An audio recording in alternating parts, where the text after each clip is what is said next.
अबे रूही सारी तैयारियां कर रहे थे कि कहीं कोई कमी तो नहीं। रूही ने आरोही को तैयार होने के लिए भेज दिया था। अबे हल्दी के सारे अरेंजमेंट देख रहा था। रूही मेहमानों का स्वागत कर रही थी। तभी हर्ष और विजय जी की कार बाहर आकर रुकी। सभी कार से बाहर आए और एक साथ अंदर चले गए। उन्हें आता देखकर अभय भी रूही के पास आ गया। दोनों ने उनका स्वागत किया और अंदर एक जगह पर बैठाया। माही को रूही ने आरोही के पास भेज दिया। हर्ष घर से ही तैयार होकर आया था। सब मिलकर नाश्ते के साथ बातें करने लगे। धीरे धीरे लोग आते जा रहे थे। आरोही का रूम। माही आरोही के पास आई और गले लग गई। आरोही ने भी उसे गले लगा लिया। उसके बाद माही उसे तैयार करने में हेल्प करने लगी। हाल में सभी बैठकर बातें कर रहे थे। तभी 5-6 गाड़ी बाहर आकर रुकी। सभी आवाज सुनकर बाहर आए तो देखा गेट खोलकर अश्विक, मीरा जी और आरब निकल रहे थे। रूही उनके पास गई और उसने मीरा जी के पैर छू लिए। मीरा जी ने भी उसे आशीर्वाद दिया। समीर ने भी आगे बढ़कर उनके पैर छू लिए। सभी ने एक दूसरे को नमस्ते कहा, पर हमारे अश्विक जी तो बिल्कुल चुपचाप थे। किसी से कुछ नहीं बोल रहे थे। मीरा जी उसकी हालत समझ रही थी, इसलिए उन्होंने भी कुछ नहीं कहा। सभी अंदर आए। हॉल बहुत बड़ा था। एक साइड लड़के वालों के लिए था और एक साइड लड़की वालों के लिए। दोनों साइड से सीढ़ियाँ थीं ऊपर जाने के लिए। अश्विक चारों तरफ नज़र घुमाकर किसी को ढूंढ रहा था, पर वो उसे अभी तक नहीं दिखी। न जाने कहाँ छुपकर बैठी थी। आरब भी माही को ढूंढ रहा था। दोनों भाई बेचैनी से इधर उधर देख रहे थे, पर मजाल है कि उनके दिल को सुकून देने वाली सामने आई हो।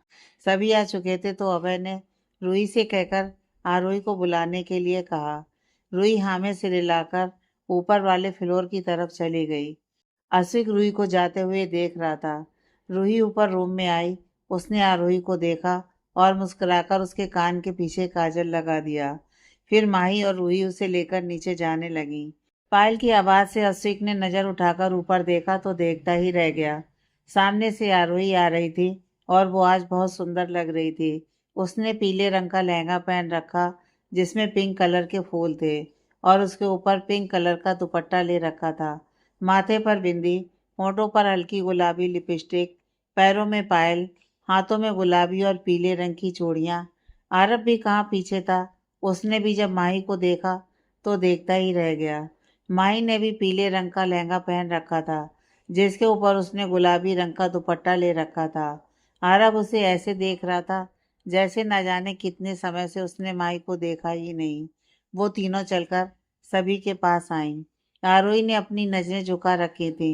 फिर सभी वहां से साइड में जहाँ हल्दी की सजावट कर रखी थी वहां आ गए और रूही ने आरोही को ले जाकर पाटे पर बैठा दिया।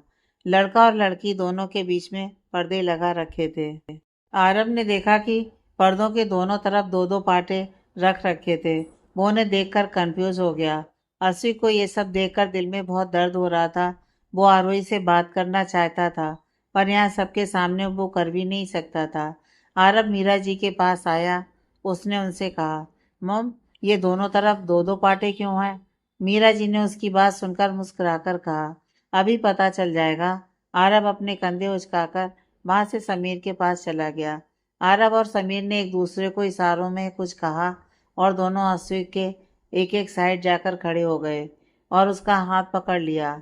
अश्विक दोनों के इस तरह पकड़ने से चौंक गया और खुद को छुड़ाकर कहने लगा, अश्विक, छोटे क्या कर रहा है?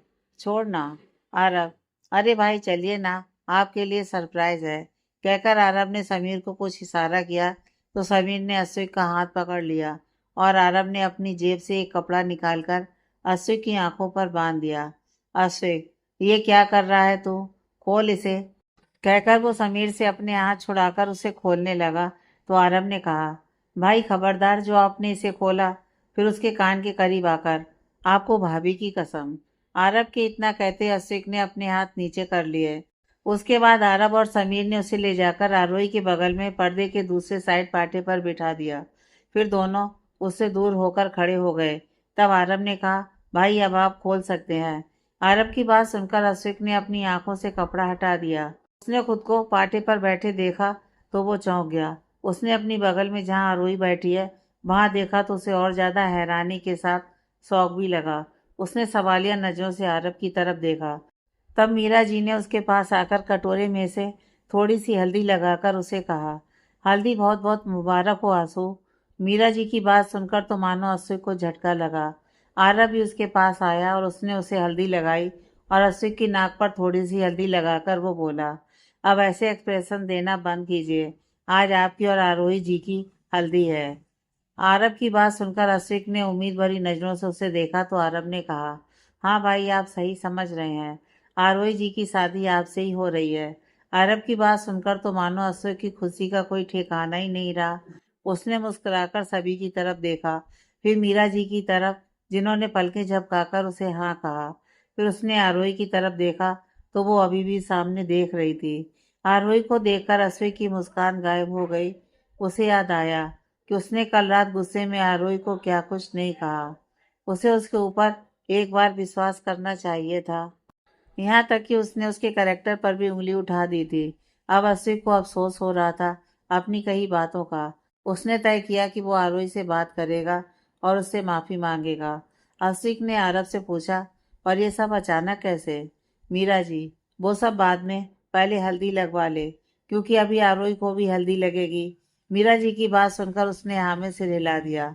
मीरा जी ने आरब को भी पकड़कर दूसरे वाले पाटे पर बैठा दिया। आरब तो मीरा जी को हैरानी से देख रहा था। उसे तो कुछ समझ ही नहीं आया।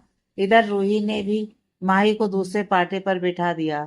वो भी कंफ्यूज सी रूही को देख रही थी। आरब, मॉम, ये आप क्या कर रहे हो? मुझे यहाँ क्यों बैठा दिया? कहते हुए वो उठने लगा तो मीरा जी ने उसे डांट कर कहा, चुप बैठा रहे यहाँ, उठना मत यहाँ से। आरब, पर मॉम, मीरा जी ने प्यार से उसके गाल पर हाथ रखकर कहा, आज सिर्फ आंसू की ही नहीं, तेरी भी हल्दी है। आरब लगभग चिल्लाते हुए उठ खड़ा हुआ और कहा, क्या? मेरी हल्दी? मतलब कैसे? और मैं? मीरा जी, ओहो, तुझे मना किया ना मैंने उठने से। बैठ चुप करके और उधर देख। उन्होंने आरोही की बगल में बैठी माही की तरफ इशारा किया। आरब ने उधर माही को देखा तो वो खुश हो गया। उसकी आंखों में चमक आ गई और वो सब समझ गया। पर उसे ये समझ में नहीं आ रहा था कि यह सब अचानक कब और कैसे हुआ। मीरा जी उसके दिल की बात समझ रही थी, पर अभी उन्होंने उसे कुछ नहीं बताया। बस इतना कहा कि पहले हल्दी हो जाए, उसके बाद तुम्हें तुम्हारे सवालों के जवाब मिल जाएंगे। इधर माही ने भी जब दूसरी तरफ आरब को बैठे देखा तो उसकी तो खुशी से आंखें ही नम हो गईं। रूही ने भी उसे समझाकर अभी के लिए शांत कर दिया। आरोही और अस्विक भी माही और आरब के लिए बहुत खुश थे।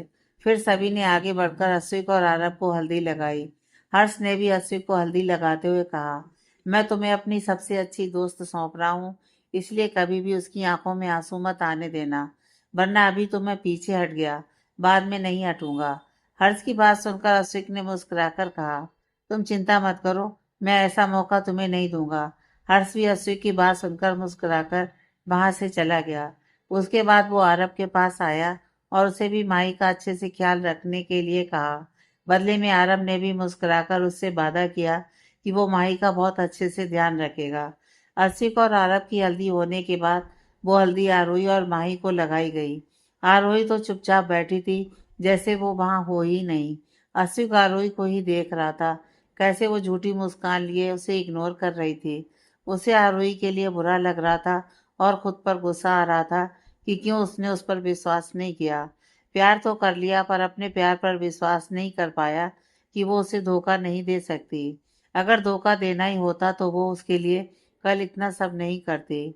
आरब भी माही की तरफ देख रहा था। वो उससे बात करना चाहता था। वो जानना चाहता था कि कल वो उसका फोन क्यों नहीं उठा रही थी, उसे इग्नोर क्यों कर रही है। इधर रियाज अस्विक के ऑफिस आई थी उससे माफ़ी मांगने के लिए। अब वो सच में माफ़ी मांगने आई थी या कुछ और करने, ये तो वही जाने। पर फिलहाल उसके लिए अस्विक की माफ़ी बहुत ज़रूरी थी। पर यहाँ ऑफिस आकर उसे पता चला कि आज तो अस्विक ऑफिस ही नहीं आया, जिससे उसे गुस्सा आ गया। कुछ सोचकर वो बाहर आई और अपनी कार में बैठ गई और उसे रास्ते पर दौड़ा दिया। थोड़ी देर बाद वो राजबंशी पैलेस के सामने खड़ी थी। वो कार से उतरकर गेट की तरफ आई और अंदर जाने लगी, पर वॉचमैन ने उसे रोक दिया तो रिया को गुस्सा आ गया। फिर भी अपना गुस्सा कंट्रोल कर उसने वॉचमैन से कहा कि उसे अस्विक से बहुत ज़रूरी काम है, इसलिए उसे उससे मिलना है। पर वॉचमैन से उसे जब पता चला कि अस्विक अपने घर पर ही नहीं है तो वो हैरान हो गई। कि ऑफिस में भी नहीं है, घर पर भी नहीं है, तो कहाँ गया? उसने वॉचमैन से पूछा तो उन्होंने बताया कि वो सभी लोग कहीं शादी में गए हैं। रिया वहाँ से गुस्से में चली गई और उसके पास कोई चारा नहीं था सिवाय अश्विक के इंतजार करने का। इधर चारों की हल्दी हो चुकी थी। सभी ने उन्हें ऊपर कमरे में नहाकर थोड़ी देर आराम करने के लिए कहा, क्योंकि शाम को मेहंदी की रस्म थी। आरब माही की तरफ देख रहा था, पर माही थी कि आज वो उसे इग्नोर कर रही थी। आसिफ उठा और मीरा जी के पास आकर कहा, मम पहले आप बताइए ये सब कैसे और कब हुआ? आरब भी अश्विक की हाँ में हाँ मिलाते हुए कहने लगा, हाँ मुझे भी जानना है। मैं तो भाई की हल्दी समझ रहा था, पर यहाँ तो आप सबने मेरा बैंड बजाने की भी पूरी तैयारी कर रखी है और मुझे पता ही नहीं। आरब की बात सुनकर विजय जी मुस्कुराकर उसके पास आए और उन्होंने कहा, हम आप दोनों को सब बताएंगे, पर पहले आप चारों जाकर नहाकर चेंज करके आ जाइए। आरब और अश्विक हाँ में सिर हिलाकर आरोही और माही को एक नज़र देखकर ऊपर चले गए। दोनों भाई तड़प रहे थे कि उनकी बाली उन्हें एक नज़र तो देखे, पर आज तो दोनों ने जैसे कसम खा रखी थी इग्नोर करने की। अश्विक उदास मन से ऊपर चला गया। उसे समझ में नहीं आ रहा था कि वो आरोही से कैसे माफ़ी मांगे। क्या वो उसे माफ़ कर पाएगी? अगर उसने माफ़ नहीं किया और शादी के लिए मना कर दिया तो? ये सोचते ही अश्विक घबरा गया। वो उसे अब किसी भी कीमत में नहीं खोना चाहता था। उसे आरोही से जल्द बात करनी थी। आरव समझ नहीं पा रहा था कि माही क्यों ऐसे बिहेव कर रही है, वो उसे इग्नोर क्यों कर रही है। अगर कोई बात है तो बताए, पर वो तो कल से उसका फ़ोन भी नहीं उठा रही थी, जिससे आरव को ज़्यादा टेंशन होने लगी। चारों अपने अपने कमरे में चले गए। चारों के लिए अलग अलग कमरे थे। आश्विक का कमरा। आश्विक अपने कमरे में आया और अपना सिर पकड़कर बेड पर बैठ गया। ये मैंने क्या कर दिया? अपनी जान को इतना हर्ट कर दिया कि वो आज मेरी तरफ देख तक नहीं रही है। उसकी वो मुस्कुराहट जो आज के दिन उसके चेहरे पर होनी चाहिए थी, वो सिर्फ मेरी वजह से नहीं है। आरब का कमरा। आरब माई को फ़ोन लगाते हुए इधर उधर चक्कर काट रहा था, पर माई फ़ोन नहीं उठा रही थी, जिससे अब आरब को गुस्सा आने लगा था कि वो फ़ोन क्यों नहीं उठा रही है। एक बार बात करने का मौका तो दे, बताए तो सही कि क्या बात है, क्यों वो उसे इग्नोर कर रही है। थक हार कर आरब ने अपना फ़ोन रख दिया और बाथरूम में चला गया। माही का कमरा। माही अपने फ़ोन पर आते हुए आरब के नाम को देख रही थी। फ़ोन उसके हाथ में ही था।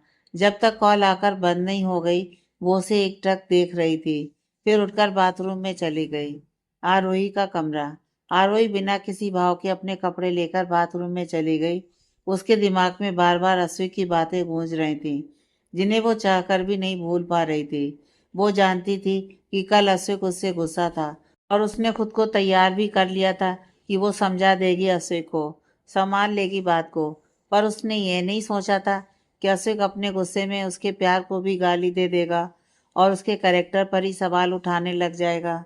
दुख तो उसे इस बात का था कि ये सब किसी और ने नहीं, आशिक ने उससे कहा, जिससे वो बहुत प्यार करती है, जिसके ऊपर उसे खुद से ज़्यादा विश्वास है। भाई उसके ऊपर विश्वास नहीं कर पाया। भाई उसे अब तक समझ नहीं पाया। नीचे सभी बड़े हॉल में लगे सोफे पर बैठे थे और आपस में किसी बात पर डिस्कस कर रहे थे। जब उन्होंने चारों को नीचे आते देखा तो सभी उनकी तरफ देखकर शांत हो गए। माई और आरोही रूही के पास आकर बैठ गईं। एक तो बिल्कुल शांत बैठी थी, ना ही किसी की तरफ देख रही थी, ना ही किसी से बात कर रही थी। रूही भी ये सब नोटिस कर रही थी, पर उसने सोचा कि शायद घर से दूर होने की वजह से उदास है, इसलिए उसने ज़्यादा ध्यान नहीं दिया। माई तो चोरी चुपके आरब को देख रही थी। जब आरब उसकी तरफ देखता तो वो मुंह फेर लेती। आशिक और आरब आकर सभी के बीच बैठ गए। आशिक ने बात शुरू करते हुए कहा, अब बताइए। मीरा जी ने मुस्कुराकर कहा, तुझे याद है एक दिन मैं आरब के साथ मंदिर गई थी? आशिक ने याद करते हुए हाँ में सिर हिलाया। मीरा जी, उस दिन मेरी मुलाकात आरोही, माही और हर से हुई। जब मैंने आरोही को देखा तो ये मुझे पहली मुलाकात में ही भा गई थी तेरे लिए। मीरा जी की बात सुनकर अश्विक चौंक गया। मीरा जी ने आगे कहा, पर उस दिन जब माही ने बताया कि आरोही और हर्ष की सगाई होने वाली है, तब मेरा मन उदास हो गया, पर कुछ कर भी नहीं सकते थे। तब मैं और आरब घर तो आ गए थे, पर मन में एक इच्छा थी कि काश आरोही तेरी पत्नी बनकर मेरे घर आती। अब उसके बाद पार्टी में आरोही बिल्कुल उदास थी। जैसे वो इस रिश्ते से खुश ना हो। मैंने और रूही ने बहुत बार पूछा उससे कि क्या वो खुश है, तो उसने बस इतना ही कहा कि वो खुश है। पर हम भले ही उसके पास नहीं रहते, पर उसकी उदासी के पीछे छुपा दुख समझ सकते हैं। अभय की बात सुनकर आरोही ने नजरें उठाकर उसकी तरफ देखा। अभय आरोही की तरफ देखकर मुस्कुराकर कहा, हाँ, तुम हमसे कितना ही छुपा लो, पर हमें सब पता चल जाता है। और जब से पार्टी में आशिक आया तब से ही तुम उससे नजरें चुरा रही थी, दूर भाग रही थी, जैसे तुमने कोई गुनाह किया हो। रुई, हाँ, ये तो मैंने भी देखा था। फिर जब हम सब पीछे की तरफ खाना खा रहे थे और तुम अपने रूम में थी और अश्विक को कॉल आने से वो वहां से चले गए थे, उस समय अंश और निखिल अंदर ही खेल रहे थे। अभय ने मुझसे उन्हें बुलाने के लिए कहा तो मैं उन्हें लेने आई थी। तब मैंने तेरे कमरे से कुछ आवाज़ सुनी और मैं तेरी चिंता में ऊपर तेरे कमरे की तरफ आ गई थी। और वहाँ जो मैंने सुना, मेरे कानों पर मुझे यकीन ही नहीं हुआ। असू की बातों से मुझे इतना तो समझ आ गया था कि वो तुझसे बहुत प्यार करते हैं और शायद तू भी उनसे करती है। जब अश्विक बाहर निकलने लगे तो मैं छुप गई थी, जिससे उन्होंने मुझे नहीं देखा था। उनके जाने के बाद मैंने तेरे कमरे में तुझे देखा तो तेरी हालत देखकर मेरी आंखें भी नम हो गई थी। मैं तेरे पास आना चाहती थी, पर मेरे आने से तू कोई और बहाना बना देती और हमें सच नहीं बताती, इसलिए मैं तेरे पास नहीं आई। रूही की बात सुनकर आरोही के आंसू आने लगे। उसने रूही को गले लगाकर कहा, सॉरी भाभी, आई एम रियली सॉरी। हम आपसे कुछ छुपाना नहीं चाहते थे, बस हम आप दोनों को दुख नहीं पहुंचाना चाहते थे, क्योंकि आपने हमारे लिए हर्ष को चुना था और आप दोनों बहुत खुश भी थे, इसलिए बताने की हिम्मत नहीं हुई। रूही उसका सिर सहलाते हुए, पर तुमने हमसे छुपाकर भी तो हमें दुख ही दिया है ना। अगर हमें पता नहीं चलता तो तुम हर्ष से शादी कर लेती और भूल जाती अपने प्यार को। माना कि हर्ष तुम्हारा दोस्त है, वो तुम्हें कोई कमी नहीं होने देता, पर तुम उससे प्यार तो नहीं करती थी ना। मुझे पता है शादी के बाद तुम घुट घुट कर जीती, और इसके लिए तो हमने तुम्हारी शादी हर्ष से तय नहीं की थी। हमने तो तुम्हारी खुशी के लिए ही तुम्हारी शादी हर्ष से तय की थी।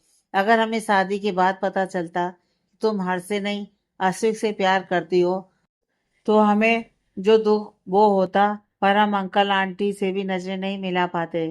तुम्हारे भैया, उन्होंने तो तुम्हें वादा किया था, क्या होता उनका अगर उन्हें पता चलता कि वो अपना वादा नहीं निभा पाए, नहीं दे पाए अपनी आरू को उसकी खुशियाँ।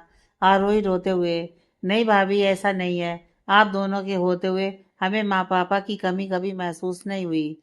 आप दोनों हमारे लिए बहुत मायने रखते हो। माफ कर दीजिए, हमसे गलती हो गई। रूही ने अभय की तरफ देखा, जो आरोही की तरफ देख भी नहीं रहा था, क्योंकि वो आरोही से नाराज था और उसकी आंखें नम हो चुकी थीं। अश्विक आरोही की आंखों में आंसू देखकर तड़प उठा। उसने अपनी मुट्ठी कस ली और वहीं अपने आप को कंट्रोल कर बैठा रहा। विजय जी, और जब हर्ष ने शादी के लिए मना किया तो मुझे उसके ऊपर बहुत गुस्सा आया। फिर एक दिन मेरे पास अभय का फोन आया और उसने हमें मिलने के लिए घर बुलाया। फ्लैशबैक। विजय जी और रोशनी जी अंदर आए। वो देख सकते थे कि अभय अभी बहुत परेशान है और उदास भी। वो दोनों चलकर उसके पास आए। अभय और रूही ने उन दोनों को देखकर नमस्ते किया, फिर सभी वहां सोफे पर बैठ गए। रूही किचन में नाश्ता लेने चली गई। रोशनी जी भी उसके पीछे ही चली गईं, उसकी मदद करने के लिए। यहाँ अभय अपनी नजरें झुकाए विजय जी के सामने बैठा था। विजय जी ने उससे पूछा, क्या बात है अभय, हमें इस तरह क्यों बुलाया? अभी तो शादी की तैयारी भी पूरी नहीं हुई। अभय ने अपने हाथ जोड़ते हुए उन्हें कहा, मुझे माफ कर दीजिए अंकल, पर यह शादी नहीं हो सकती। अभय की बात सुनकर विजय जी चौंक कर उठ खड़े हुए। विजय जी, क्या, ये क्या कह रहे हो तुम?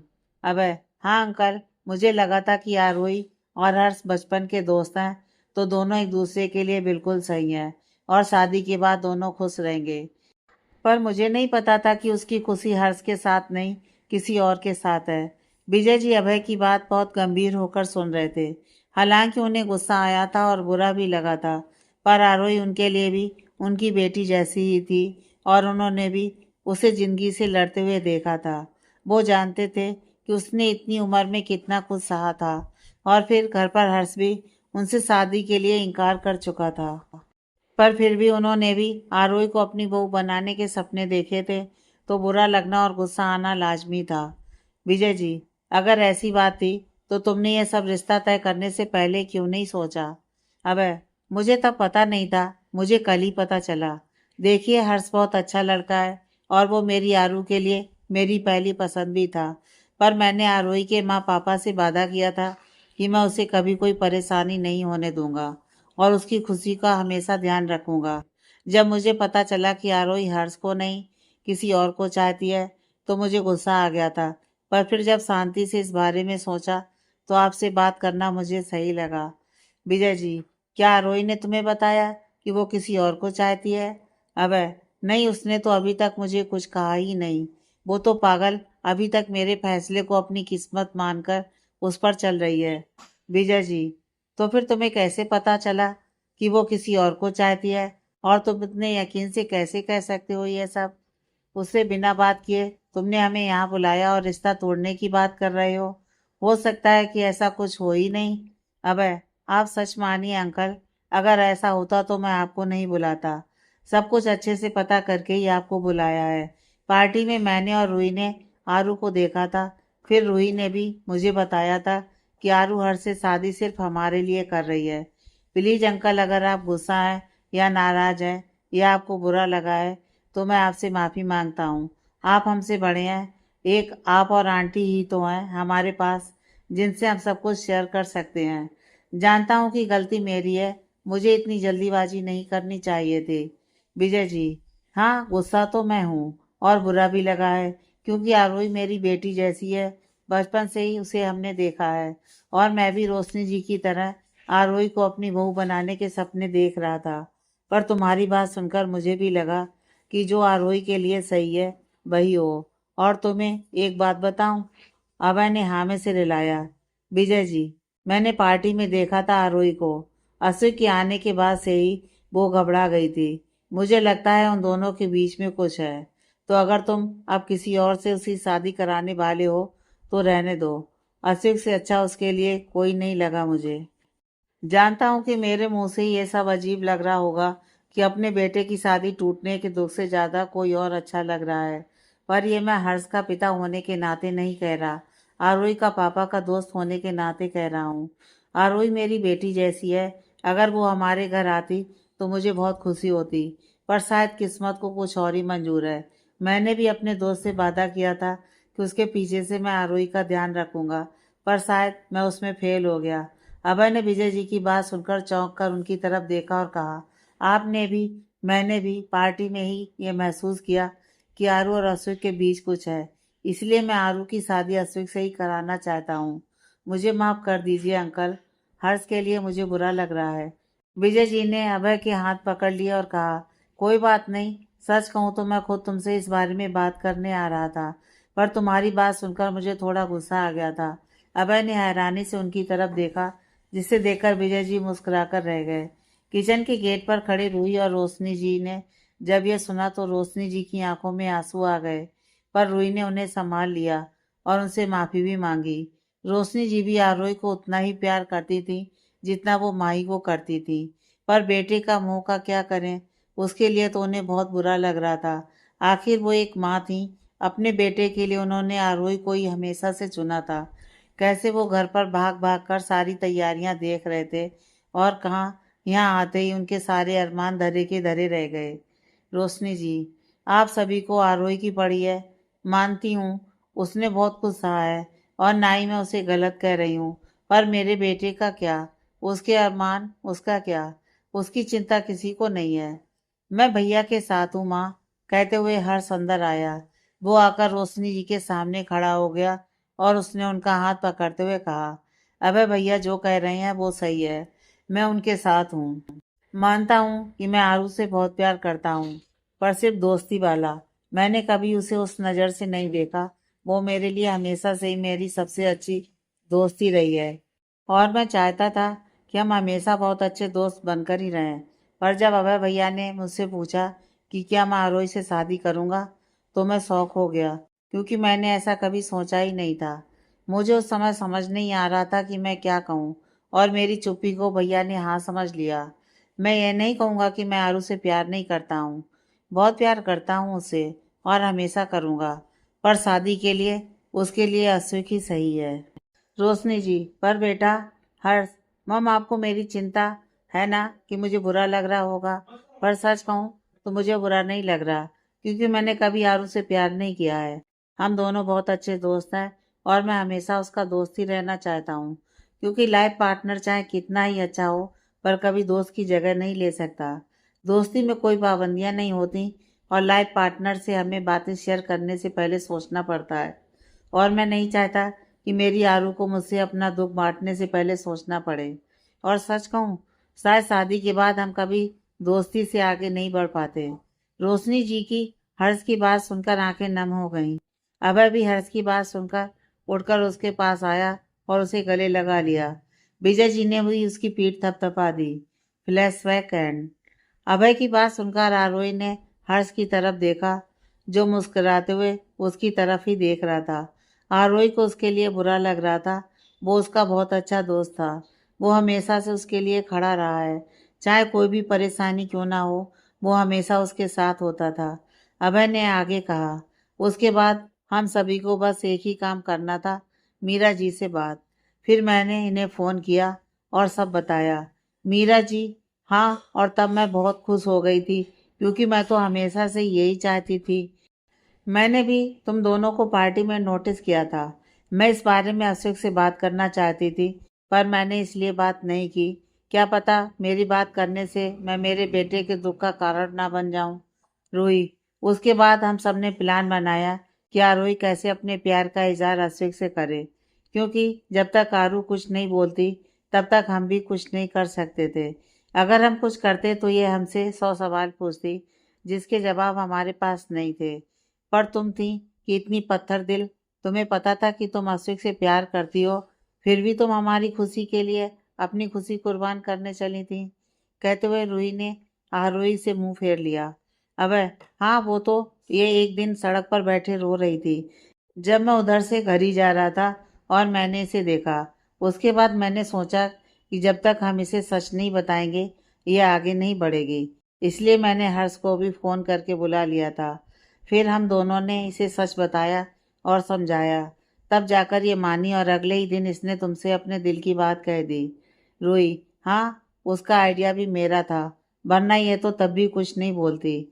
और हमने ही इसे तुम्हें नहीं बताने के लिए कहा था अश्विक, क्योंकि हम सभी तुम्हें सरप्राइज देना चाहते थे। ये तो मान ही नहीं रही थी तुम्हारे डर से। और रात जब तुम्हारा फ़ोन आया, इसका फ़ोन इसके और मेरे बीच में रखा था, तब मैंने तुम्हारा नाम देखा और मैं समझ गई कि तुम्हें पता चल गया होगा कि तुम्हें इज़हार करने के बाद भी आरोही की हल्दी है। इसलिए मुझे आरू के लिए थोड़ा डर भी लग रहा था, पर इसने मुझे बताया कि ये संभाल लेगी, तो मैंने कुछ नहीं कहा। सच जानकर तो अश्विक को अपनी आंखों पर यकीन ही नहीं हो रहा था। वो अभी सदमे में ही था कि इतना कुछ किया इन सभी ने मिलकर, वो भी सिर्फ उसके लिए। ये जानकर कि आरोही को सारा सच पता था और कल भी वो उससे इस विश्वास की बात कर रही थी कि वो संभाल लेगी। उसके विश्वास को उसने किस कदर तोड़ दिया था, ये सोचते ही उसका वहाँ बैठना मुश्किल हो गया। अब वो आरोही से नजरें भी नहीं मिला पा रहा था। आरब, ये तो आप सबने भाई की स्टोरी बताई, जो मुझे तो पहले से पता था। अब आप सभी मेरे और माई के बारे में बताइए। मीरा जी ने उसकी बात सुनकर मुस्कुराकर कहा, मुझे पता था कि तू माई से बहुत प्यार करता है। जब तूने यह कहा कि जब तक अश्विक शादी नहीं करेगा तू भी शादी नहीं करेगा, तब मैंने कुछ नहीं कहा। पर जब अश्विक और आरोही की बात मेरे सामने आई तो मेरे मन में तेरा ख्याल आया और मैंने विजय जी से और रोशनी जी से मिलकर तुम दोनों का रिश्ता पक्का कर दिया, जिससे दोनों भी बहुत खुश थे। और एक बात बताऊं, आरब ने हामी से रिलाया तो मीरा जी ने आगे कहा, माई को इस बारे में कुछ नहीं पता था। उसे सिर्फ इतना पता था कि उसके लिए किसी का रिश्ता आया है। रोशनी जी, जो सभी की बातें सुन रही थी, वो अब जाकर बोली, हाँ, और उस वजह से माई पैनिक करने लगी। उसने तुरंत ही तुम्हें फ़ोन लगा दिया, जिसका मुझे पता था, पर माई को नहीं था कि ये बात मुझे पता है। पर शायद तुमने फ़ोन नहीं उठाया था। उसके बाद ये रोने लगी। मुझसे इसकी हालत देखी नहीं जा रही थी, इसलिए मैं उसके पास जाने लगी कि इन्होंने मुझे रोक दिया। मैं मन मारकर वहाँ से चली गई। आरब भी सच जानकर सदमे में चला गया। उसने माई की तरफ देखा, जो अपना सिर झुकाकर रो रही थी। उसे अब समझ आया कि वो क्यों उसे इग्नोर कर रही थी। उसे माई के लिए बुरा लग रहा था। उसे खुद पर गुस्सा आ रहा था कि वो क्यों नहीं समझ पाया उसे। अब सभी के मन की शंका दूर हो चुकी थी, पर हमारे दोनों कपल्स अभी भी एक दूसरे से खफा होकर बैठे थे। सभी ने उन चारों को उनके रूम में आराम करने के लिए भेज दिया। रूही और अभय ने भी मीरा जी, विजय जी और रोशनी जी को आराम करने के लिए भेज दिया और खुद बाकी की तैयारियां देखने लगे। आरव ने जब देखा कि सभी वहां से चले गए हैं, तो वो भी चुपचाप माही के पीछे उसके रूम में चला गया। माही गेट लगाती कि तभी उसने देखा कि आरव ने अपना पैर बीच में अड़ाकर माही को दरवाजा लगाने से रोक दिया। माही फिर भी आरव को इग्नोर करते हुए पूरी ताकत से दरवाजा लगाने लगी, पर उससे नहीं लगा तो उसने उसे छोड़ दिया और अंदर कमरे में आ गई। उसकी पीठ आरव की तरफ थी। आरव अंदर आया और उसने दरवाजा अंदर से बंद कर दिया। आरव चलकर माही के पास आया। वो आ तो गया था, पर उसे समझ में नहीं आ रहा था कि वो कैसे बात करे माही से। उसने आगे बढ़कर माही के कंधे पर हाथ रखा, पर माही नहीं पलटी, तो उसने उसके दोनों कंधे पकड़कर उसे अपनी तरफ घुमाया। उसने देखा माही रो रही थी, जिसे देखकर आरव के दिल में टीस सी उठी। उसने माही को अपने गले से लगा लिया। आरव के गले लगते ही माही फूट फूट कर रोने लगी। आरव उसका सिर सहला रहा था। उसकी भी आंखें नम हो गई थीं। थोड़ी देर बाद माही शांत हुई तो आरव ने उसे बेड पर बिठाया और पास ही रखे जग से पानी लेकर उसे पिलाया। माही ने पानी पिया। आरव ने गिलास लेकर साइड टेबल पर रख दिया और नीचे उसके सामने घुटनों पर बैठ गया। आरव, आई एम सॉरी माही, मुझे पहले ही समझ जाना चाहिए था, पर अपनी जिंदगी में मैंने तुम्हारे बारे में सोचा ही नहीं। मुझे माफ कर दो। माही, तुम्हें पता है, मैं बहुत डर गई थी जब मुझे मम्मी पापा से पता चला कि मेरे लिए रिश्ता आया है। मुझे लगा कि मैंने तुम्हें खो दिया, इसलिए मैंने जल्दी से तुम्हें फ़ोन किया, पर तब तुमने मेरा फ़ोन नहीं उठाया। दिमाग में बस यही बात घूम रही थी कि तुम तब तक घर में बात नहीं करोगे जब तक अशोक भैया की ज़िंदगी में कोई नहीं आ जाता। इसलिए मुझे समझ ही नहीं आ रहा था कि मैं अपने घर में क्या बोलूँ मम्मी पापा से, जिससे ये रिश्ता ना हो। ऐसे में मुझे सिर्फ एक ही रास्ता नज़र आ रहा था कि अगर मेरी शादी तुमसे नहीं हुई तो मैं अपनी जान। आरव ने माई की बात पूरी होने से पहले ही उसके मुंह पर हाथ रख दिया और वापस उसे गले से लगा लिया। आरव, फिर कभी ये बात अपने मुंह से मत निकालना। मेरे होते हुए तुम्हें कुछ नहीं हो सकता। मैं कभी तुम्हें कुछ नहीं होने दूंगा। मुझे माफ कर दो, आगे से ऐसी गलती कभी नहीं होगी। फिर आरव ने उसे खुद से अलग किया और उसके आंसू पहुंचे। आरव को कुछ याद आया तो उसने माई से पूछा, तुमने कहा कि तुमने मुझे फ़ोन किया था, पर तब मैं फ़ोन नहीं उठा पाया था। लेकिन बाद में मैंने तुम्हें फ़ोन किया था, तब तुमने मेरा फ़ोन क्यों नहीं उठाया? माई, मेरा फ़ोन साइलेंट पर था, इसलिए मुझे पता ही नहीं चला। आज सुबह जब मैं यहाँ आ रही थी, तब मैंने तुम्हारे कॉल्स देखे, पर मैं तुमसे नाराज़ थी, इसलिए कॉल्स नहीं उठाए। आरव ने एक गहरी सांस ली और कहा, कोई बात नहीं, अब तो सब ठीक है ना? अब तो कोई शिकायत नहीं है तुम्हें मुझसे? पर तुम एक बात ध्यान से सुनो, आगे से कभी भी कोई बात हो तो तुम मुझसे बात करोगी। हम बात करके सब सॉल्व करेंगे, पर तुम इस तरह से पैनिक मत होना, ठीक है? और मैं तुमसे प्रॉमिस करता हूँ कि आगे से कभी भी मैं तुम्हारी आंखों में आंसू नहीं आने दूंगा।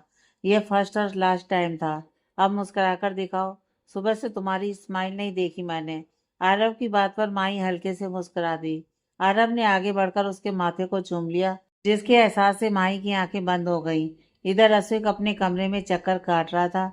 उसे समझ में नहीं आ रहा था कि वो आरोही से कैसे बात करे। तभी उसके रूम में समीर आया और उसने पीछे से अश्विक की गर्दन में अपना हाथ डाल दिया। अचानक हुए हमले से अश्विक संभल नहीं पाया और दोनों बेड पर गिर गए। अश्विक, अरे छोड़, क्या कर रहा है ये? समीर उसकी गर्दन पर पकड़ कसते हुए। बिल्कुल नहीं, कैसा दोस्त है बे तू? यहाँ शादी कर रहा है और मुझे बताया तक नहीं। अश्विक, अरे पहले छोड़ तो सही, फिर बताता हूँ।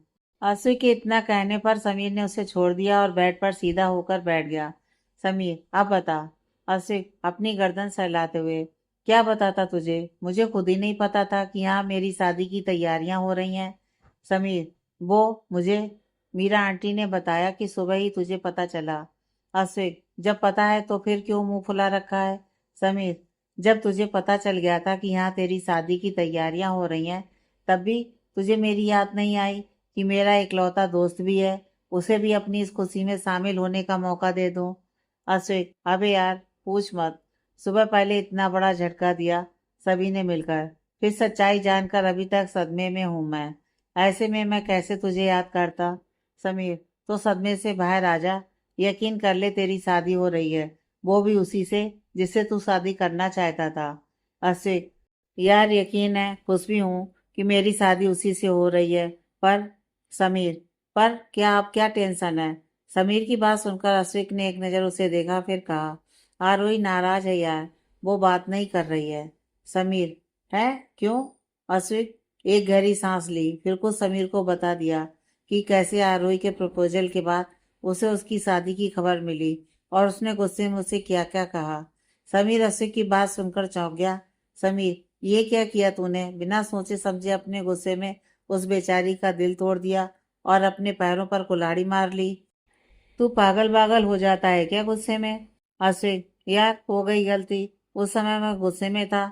जैसे मुझे मम से पता चला कि कल उसकी हल्दी है, मुझे यह बात बर्दाश्त नहीं हुई। फिर मैंने आरोही को कॉल भी किया था, वो भी यही बोल रही थी, तो मुझे और तेज गुस्सा आ गया। और गुस्से में तुझे पता है मुझे कुछ होश नहीं रहता। समीर ने अपने सिर पर हाथ रख लिया। समीर, तो अब यहाँ क्या कर रहा है गुस्से में। जो कांड किया उसे सुधारना नहीं है क्या। अश्विक, मैं जाना चाहता हूँ, उससे बात करना चाहता हूँ, पर मेरी हिम्मत नहीं हो रही है यार। वो सुबह से मुझे इग्नोर कर रही है। सुबह से उसे हंसते हुए नहीं देखा है यार। उसने तो ये सब मेरे लिए ही किया था, और मैं क्या करूँ यार, तू बता। समीर ने अश्विक के कंधे पर हाथ रखकर कहा, देख पहले तो संभाल खुद को और हिम्मत कर। उसके पास जाकर बात कर। जब तक बात नहीं करेगा कुछ ठीक नहीं होगा। गलती की है तो माफी भी मांग उससे, और मुझे पूरा यकीन है वो तुझे माफ कर देगी। वो तुझसे प्यार करती है, ज्यादा देर तक नाराज नहीं रह सकती। अश्विक, मैं बात करूंगा उससे, बस एक डर लगा रहता है कि कहीं अगर उसने शादी से मना कर दिया तो। समीर, तू पागल है क्या, अभी तक उसे नहीं समझ पाया। जब हर्ष से उसकी शादी हुई थी तब भी वो मना नहीं कर पाई थी शादी से, और अब तो उसकी शादी तुझसे हो रही है, वो अब भी मना नहीं करेगी। उसके लिए सभी की खुशियां ज्यादा मायने रखती हैं।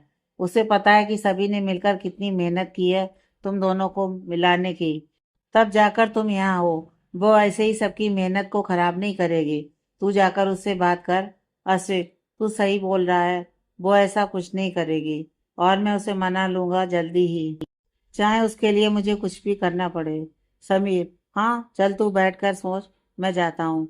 अश्विक, तू कहाँ जा रहा है। समीर, अरे मेरा छोटा भाई नहीं है क्या, उसकी भी खबर लेनी है, उसने भी नहीं बताया मुझे। दोनों भाई एक जैसे हो। समीर की बात पर अश्विक हंस दिया। समीर अश्विक के कमरे से निकलकर आरब के कमरे की तरफ चला गया। अश्विक बैठा सोच रहा था कि आरोही से कैसे बात करे। धीरे धीरे दिन ढलने लगा। नीचे मेहंदी की तैयारियां हो चुकी थीं। माई और आरोही को तैयार करने मेकअप आर्टिस्ट आई थी। दोनों एक ही कमरे में तैयार हो रही थी, क्योंकि माई को आरोही के साथ ही तैयार होना था, इसलिए वो आरोही के कमरे में ही आ गई थी। अभी वो तैयार हो ही रही थी जब एक लड़की उनके कमरे में आई। लड़की, हाय। लड़की की आवाज पर आरोही और माई ने उसे देखा। माई तो उसे नहीं पहचान पाई, पर आरोही को वो कुछ जानी पहचानी लगी। वो लड़की उन दोनों के पास आई और उसने कहा, तुम दोनों में से आरोही कौन है। माई ने आरोही की तरफ इशारा करके उसे बताया, तो वो लड़की आरोही की तरफ आई और उसे देखने लगी। आरोही को कुछ अजीब लग रहा था कि ये लड़की उसे इस तरह से क्यों देख रही है। माही, आप कौन है। माही की बात पर उस लड़की ने माही की तरफ देखकर कहा, ओह सॉरी, मैं तो बताना ही भूल गई। मेरा नाम तन्वी है और मैं आसवी की बेस्ट फ्रेंड हूँ। तन्वी की बात पर आरोही को याद आया कि उसने तन्वी को ऑफिस में देखा था। तन्वी आरोही के पास आई और उसे देखते हुए कहा, वाह यार, तुम तो बहुत सुंदर हो। तभी मैं सोचूं कि जो इंसान किसी लड़की की तरफ देखता नहीं था, उसे कोई लड़की कैसे पसंद आ गई। आरोही ने एक फीकी मुस्कान से उसे थैंक यू कहा। उसके बाद तन्वी वहीं उनके रूम में उन्हें रेडी करने के साथ साथ बातें भी करने लगी। इधर रसिक और आरब रेडी हो चुके थे और नीचे सभी की मदद कर रहे थे। तभी थोड़ी देर में तन्वी और रूही आरोही और माही को लेकर नीचे आई। आरब और अश्विक की नज़र जब उस पर गई तो दोनों के दिल की धड़कन बढ़ गई। अश्विक तो जैसे पलके झपकाना ही भूल गया। आरोही लगी इतनी सुंदर रही थी, ग्रीन कलर की कुर्ती और उसके नीचे लॉन्ग स्कर्ट के साथ हैवी दुपट्टा। माई भी कुछ कम नहीं लग रही थी। उसने सरारा पहन रखा था, उसके साथ हैवी दुपट्टा ले रखा था। रूही और तन्वी उन्हें नीचे सभी के पास लेकर आई और उन्हें पास में ही बैठा दिया। आशिक बस आरोही को ही देख रहा था। उसकी नजर ही नहीं हट रही थी आरोही पर से। आरोही उसकी तरफ नहीं देख रही थी। ये बात उसे अंदर ही अंदर तोड़ रही थी। आरब ने माई की तरफ देखकर एक आंख मार दी, जिसे देखकर माई की आंखें बड़ी बड़ी हो गईं। उसने इधर उधर देखा, फिर आरब को आंख दिखा दी। ये देखकर आरब हंस दिया। समीर भी तन्वी को देख रहा था। तन्वी को पता था कि समीर यही है और उसे देख रहा है, पर उसने उसके ऊपर ध्यान नहीं दिया। मीरा जी ने आशिक को देखकर कहा, आंसू, आरब, तुम दोनों यहाँ क्या कर रहे हो? चलो आओ, तुम दोनों भी मेहंदी लगवा लो। आरब, क्या मेहंदी? नो मॉम, लड़के थोड़ी मेहंदी लगवाते हैं। मीरा जी, तेरी शादी है ना, और खुद की शादी में हर लड़के को मेहंदी लगती है। अब आजा जल्दी से, ज्यादा नाटक मत कर।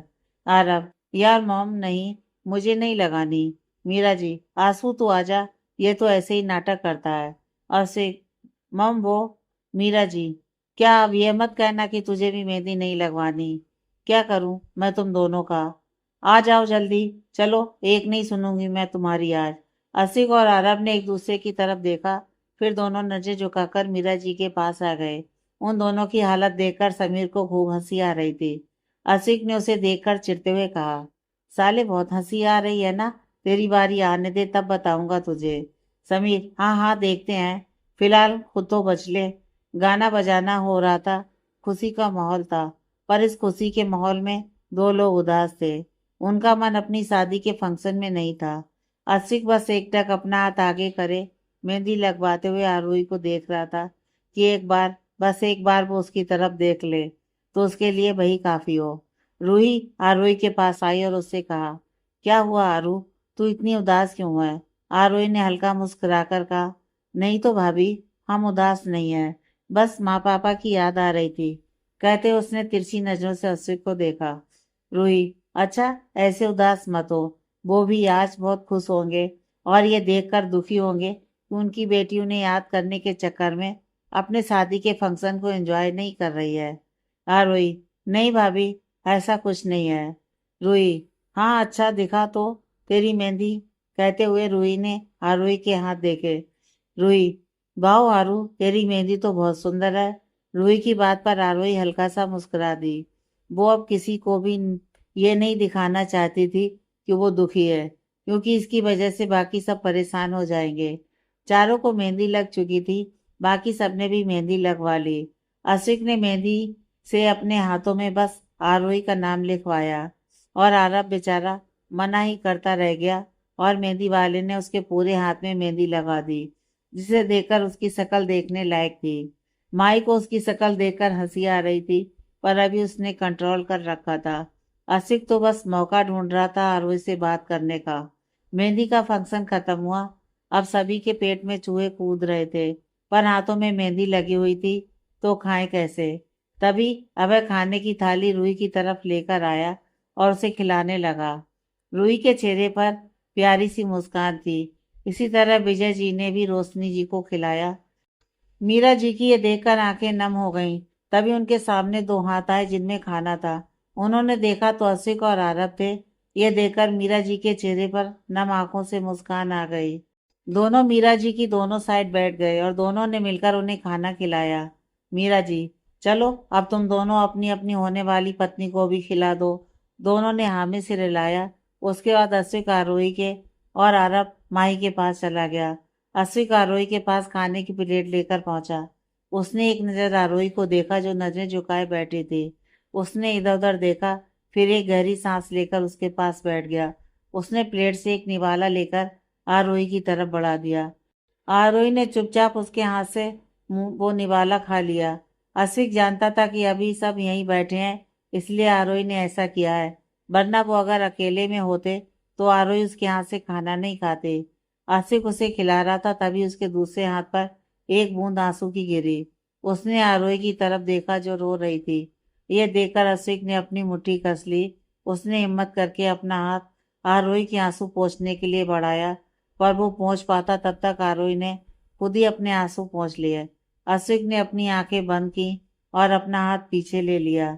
ऐसे ही उसने उसे आधा खाना खिला दिया। उसके बाद वो उसे और खिलाने लगा तो आरोही ने धीरे से कहा, हमें अब नहीं खाना, आप अब चले जाइए। ये सुनकर अश्विक तुरंत वहां से उठा और चला गया, क्योंकि उसका वहां बैठना मुश्किल हो चुका था। हाँ, वो आरोही की आंखों में आंसू नहीं देखना चाहता था, पर वो कर ही क्या सकता था। ये सब उसकी ही वजह से तो हो रहा था। अगर वो आरोही के ऊपर थोड़ा सा विश्वास दिखाता तो आज वो दोनों बहुत खुशी से अपनी शादी के फंक्शन एंजॉय कर रहे होते। अश्विक के इस तरह जाने से सभी को अजीब लगा और सभी आरोही की तरफ देखने लगे। पर आरोही ये कहकर बात संभाल ली कि उसका पेट भर गया था, इसलिए उसने अश्विक को मना कर दिया। इधर आरब माई को चिढ़ाते हुए खाना उसे कम खिला रहा था और खुद ज्यादा खा रहा था। वो एक निवाला उसके आगे करता, फिर वो निवाला खुद खा लेता। अब माई तंग आ चुकी थी उसकी इस हरकत से। वो गुस्से में उठते हुए रोशनी जी और विजय जी के पास चली गई और उनसे कहा, पापा मुझे नहीं खाना इसके हाथ से, मुझे आप खिला दो। रोशनी जी, क्यों, क्या हो गया? माई, मम्मी वो मुझे खिला कम रहा है और मुझे तंग ज्यादा कर रहा है, मुझे नहीं खाना उसके हाथ से। मीरा जी माई की बात सुनकर आरव के पास आई और उसका कान खींचकर कहा, क्यों परेशान कर रहा है तू मेरी बहू को? ढंग से खाना नहीं खिला सकता उसे? आरब, ओ मॉम, दर्द हो रहा है, प्लीज कान छोड़ दीजिए, मैं तो बस थोड़ा सा तंग कर रहा था इसे। मीरा जी, यह भी कोई समय है तंग करने का? उसे कितनी भूख लग रही होगी और तू उसे खिलाने के बजाय खुद खाए जा रहा है। आरब, मॉम ये गलत बात है, बहू आ गई तो अब बेटे की कोई वैल्यू ही नहीं है क्या? मीरा जी, हाँ नहीं है, मेरी बहू मुझे तुझसे ज्यादा प्यारी है। इतना सुनते ही माही ने आरब को चिढ़ाना शुरू कर दिया, जिससे चिढ़कर आरब ने मीरा जी से कहा, देखो देखो मॉम इसकी हरकत। मीरा जी, तू चुप कर। फिर माही से, माही बेटा इधर आओ, आपको मैं खाना खिलाती हूँ। कहते उन्होंने आरब के हाथ से प्लेट ले ली। आरब, मॉम वो मेरी प्लेट है, मैं खा रहा था। मीरा जी, तू दूसरी ले ले। Aarab, this is not fair mom. फिर माही से, तुम्हें तो मैं देख लूंगा। उसके बाद आरब वहां से चला गया और मीरा जी माई को खाना खिलाने लगी। मीरा जी के हाथों की मेहंदी सूख चुकी थी, इसलिए उन्होंने हाथ धो लिए थे। तन्वी अपने हाथों की मेहंदी देख रही थी, उसे भी भूख लगी थी, पर उसे खिलाने वाला कोई नहीं था। तभी उसके आगे किसी ने खाने की प्लेट की, जिसे देखकर उसकी आंखों में चमक आ गई और अपने होठों पर जीभ फिराने लगी। उसने अपना सिर ऊपर करके प्लेट पकड़े हुए इंसान को देखा तो उसकी मुस्कान जो अभी खाने को देखकर आई थी वो गायब हो गई और उसने कहा, क्या है, यहाँ क्यों आए हो? समीर, मुझे लगा तुम्हें भूख लगी होगी, इसलिए खाना लेकर आया था। तन्वी, तुम्हें मेरी इतनी चिंता करने की जरूरत नहीं है, मुझे कोई भूख नहीं लगी है, जाओ यहाँ से। समीर वहीं उसके पास बैठ गया और उससे कहा, मेरा गुस्सा तुम खाने पर क्यों उतार रही हो? मुझे पता है तुम्हें भूख लगी है। तन्वी ने दांत पीसते हुए कहा, मैंने कहा ना कि मुझे भूख नहीं लगी है, और अगर लगी भी होगी तो भी तुम्हारे हाथ से नहीं खाऊंगी। समीर ने एक गहरी सांस ली और फिर कहा, तुम क्यों बेकार में जिद पर अड़ी हो? तन्वी ने व्यंग से मुस्कुराते हुए उसे कहा, जिद पर मैं नहीं, तुम अड़े हुए हो। समीर, देखो तन्वी, समझने की कोशिश करो। तन्वी, मुझे कुछ नहीं समझना, समझने की जरूरत तुम्हें है, मुझे नहीं। अब जाओ यहाँ से। समीर एक नजर उसे देखा, फिर वहां से चला गया। उसके जाते ही तन्वी की आंखों में आंसू आने लगे। उसने कहा, तुम क्यों नहीं समझ रहे समीर मेरी फीलिंग्स को? मैं क्या चाहती हूँ ये तुम्हें दिखाई नहीं देता क्या? फिर वो उठकर मीरा जी के पास चली गई और उनसे कहा कि उसे भी उनके हाथ से खाना है। तो मीरा जी ने उसे भी अपने हाथों से खाना खिलाया। सभी अपना खाना खा चुके थे और अपने अपने कमरे में जा रहे थे। आरब अपने रूम में पहले ही जा चुका था। वो आज इतना थक चुका था कि उसे तो लेटते ही नींद आ गई। मीरा जी और बाकी बड़े भी अपने अपने रूम में चले गए। माही, आरोही और तन्वी आरोही के रूम में आए। माही, आरू दी, अगर आपको कोई प्रॉब्लम ना हो तो क्या मैं यहीं आपके पास सो जाऊं? आरोही ने मुस्कुराकर हाँ में सिर हिला दिया। माही ने आरोही को हक कर लिया।